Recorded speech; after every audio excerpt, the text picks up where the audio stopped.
Welcome. This is Radio Pras.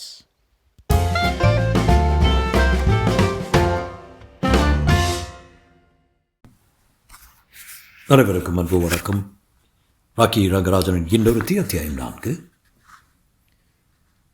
Director பாருங்க, உடம்பு சரியில்லை, உறவு பையன் என்கிறதெல்லாம் சொல்லாமல் உங்கள் உண்மையான நெருக்கடியை ஒப்புக்கொள்ளுங்க. ஏதாவது செய்வாங்க, நேர்மைக்கு பலன் இல்லாமல் போகாது என்றேன்.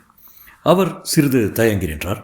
அவருடைய பார்வையை பார்க்கையில் எனக்கு பயமாயிருந்தது. என்னால் சாதகமாக முடிக்கக்கூடும் என்று எண்ணி எனக்கு ஏதாவது கொடுக்க தோன்றிவிடுமோ என்று அஞ்சினேன்.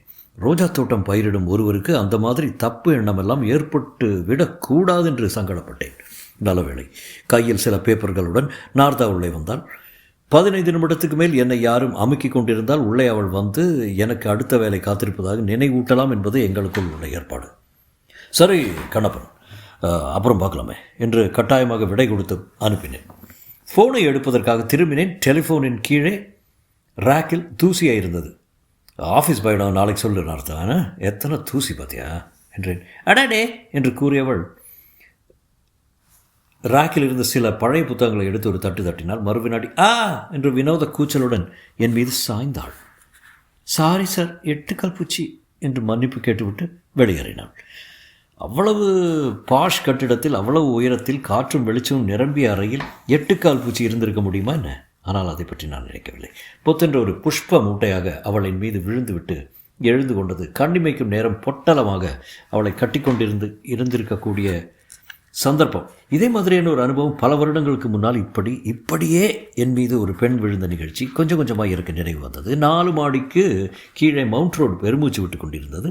நார்த்தா விட்டு சென்ற சென்ட்டின் மனம் வெளியே போக வழி தெரியாத மாதிரி அறைக்குள்ளேயே வட்டமடித்தது. கண்ணப்பன் சாப்பிட்ட கோப்பையில் மீதி இருந்த காஃபி மெல்ல திரிந்து மங்கிக் கொண்டிருந்தது. ஆனால் எனக்கு அப்போது எதுவும் நினைவில்லை. எனக்கு சுற்றுப்புறம் மறந்தது, சூழ்நிலை மறந்தது. உடம்பு மொத்தம் ஒரு சுழற்சி போட்ட சட்டை ஆகி நழுவி தொளதொளத்து காலம் என்கிற ஆழம் தெரியாத கிணற்றுக்குள்ளே விழுந்து கொண்டிருந்தேன். ஒரு ரயில் கூவியது. டீ, காஃபி என்று குரல்கள் கூவின. லக்கேஜ் வண்டிகள் கடகட என்று பிளாட்ஃபாரத்தில் உருண்டின. விகடன், கதிர், குமுதம், விசில், மது அப்போது அவள் 12 வயது சிறுமி. மதுவை நான் முதலில் ஸ்பரிசித்தது என்று சொல்லலாம், இன்னும் பொருந்தும். எழும்பூர் ரயில்வே ஸ்டேஷனில் புறப்பட காத்து கொண்டிருந்த திருவனந்தபுரம் ஃபாஸ்ட் பேசஞ்சரின் 3ஆம் வகுப்பு பெட்டியில் இரவு 8:45 மணிக்கு. அப்போது கோடை விடுமுறை சமயம். நான் 9வது ஸ்டாண்டர்ட் படித்து கொண்டிருந்த பையன்.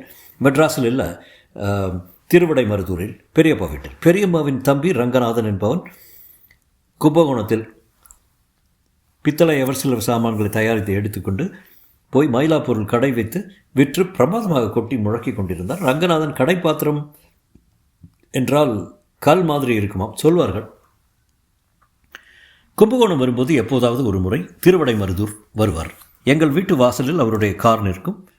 எனக்கு அதன் சீட்டில் ஏறி அமர்ந்து கொண்டு ஹார்னை அடித்து பார்த்து மற்ற சிநேகிதர்களை தொடாதீங்களா டே, எங்கள் மாமா திட்டுவார் என்று அதிட்டி விரட்டுவதில் ஒரு அற்பத்தனமான சந்தோஷம். மாமா, எல்லாம் ஒரு மெட்ராஸ் வந்தே நம்ம வீட்டில் ஒரு மாதம் தங்கிட்டு போகக்கூடாதா என்று சொல்லிவிட்டு காரைத்தானே ஓட்டிக்கொண்டு புறப்பட்டு போய்விடுவார். ஓ, தம்பிக்கு வாழைப்பழம், கைக்குறணு கிழங்கு என்று என் பெரியப்பா சொல்லி சிரிப்பார் பெரியம்மாவிடம். வீட்டில் இவ்வளோ குழந்தை இருக்க, 2 பெப்பர்மெண்ட் வாங்கிட்டு வரானா பாரு. அது வேண்டாம், ஒரு அக்காரி நீ இருக்கிய சுமங்கலி, கடை தெருவில் ஒரு முழம் பூ வாங்கிட்டு வர்றது தானே.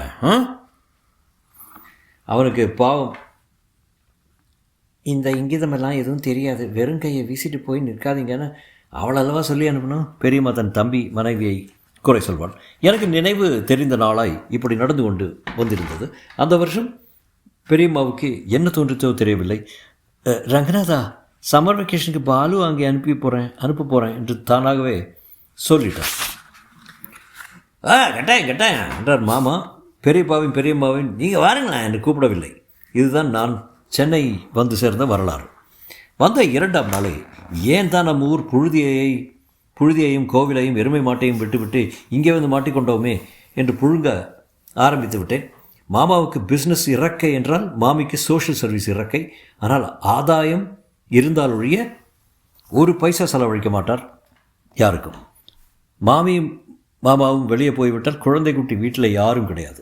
மயிலாப்பூரில் பெரிய பங்களா, மாமரங்கள் உள்ள தோட்டம், அடிமைகள் மாதிரி வேலை பார்க்கும் பணியாட்கள், கலகலப்பே இல்லாமல் புர்புருண்டு பழகும் மாமா மாமி.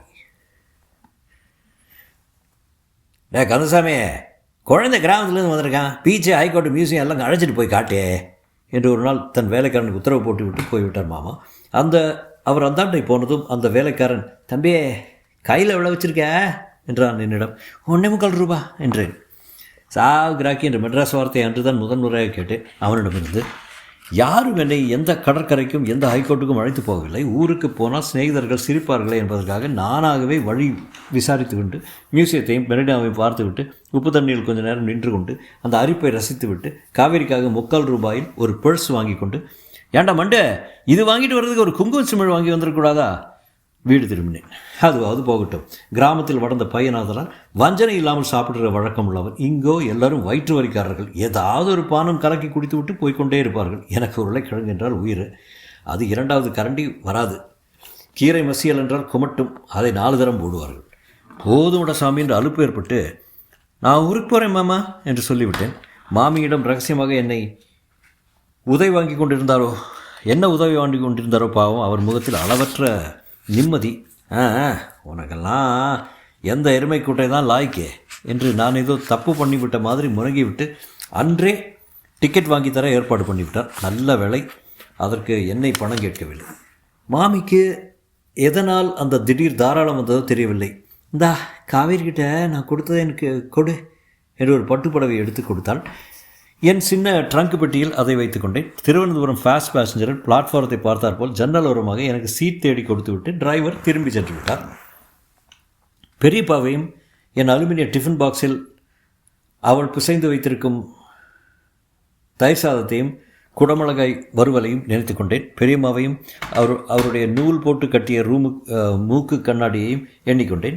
காவேரியையும் அவள் ரகசியமாக சேர்த்து வைத்திருக்கும் கட்டுக்கட்டான சினிமா பாட்டு புத்தகங்களையும் நினைத்து கொண்டேன்.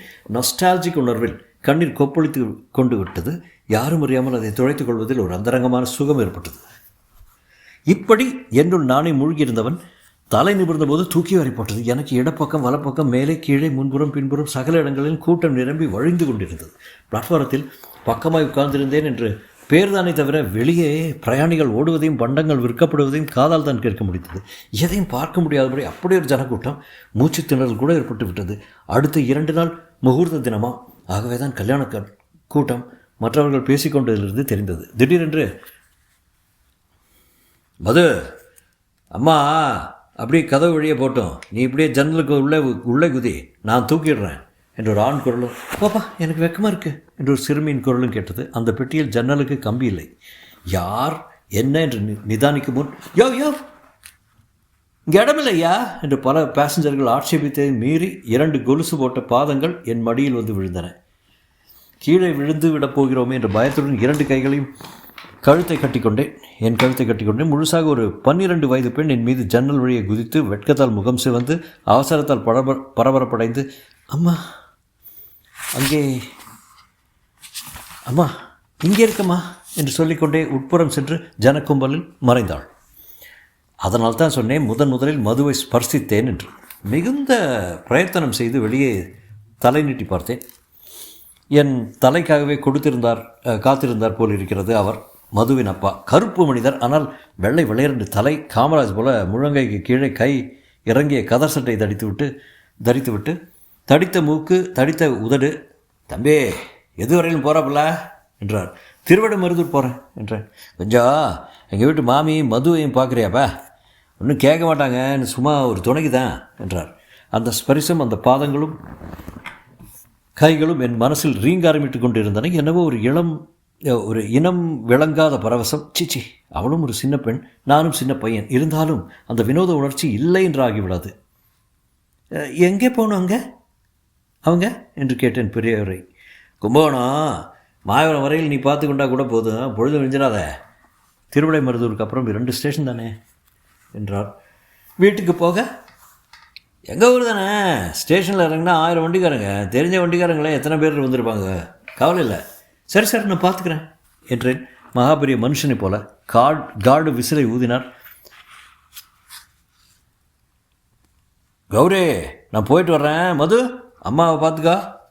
இதோ இங்கே இந்த பிள்ளை உங்களை கவனிச்சுக்கிறேன்னு சொல்லியிருக்கான் என்று பிளாட்ஃபாரத்தில் இருந்த அந்த தந்தை பொதுப்படையாக கம்பார்ட்மெண்ட் கூட்டத்தை பார்த்து பேசினார்.